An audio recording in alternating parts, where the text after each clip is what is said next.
After losing his motorcycle, he went to the police station to file a blotter, and someone reported seeing a suspicious person and saw him riding the stolen motorcycle and went to the police where the motorcycle was found, but only the motorcycle was recovered.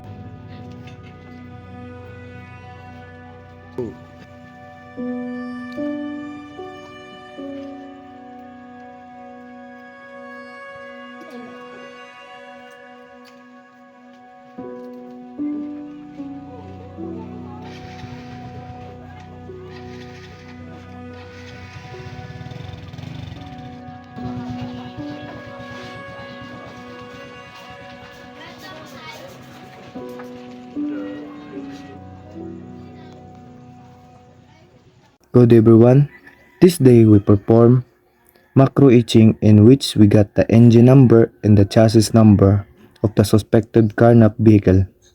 The first step is we clean the engine and the chassis number to make the numbers clearer. Next is we put some HCl in it, and next we got the number by the use of scotch tape, and lastly we attach the numbers in the Oslo paper.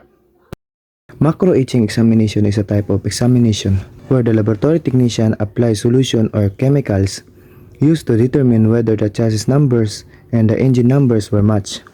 It also involves a process of comparison. Macro etching examination is used to determine tampered chassis and engine numbers. In criminal investigation, particularly in carnapping cases, we should use a macro etching examination to detect a criminal liability of a person by determining if the vehicle used by the subject is carnap or not, and to locate a missing vehicle. It is important in criminal investigation that a laboratory technician contains enough knowledge about the process of determining a tampered serial numbers of a motorcycle vehicles to solve carnapping cases. The primary purpose of macro etching is to determine whether or not the serial numbers of a motor vehicles are tampered. In reality, in solving cases, we adopt this type of examination to solve cases involving carnapping cases. Good day everyone. This day, we perform macro etching.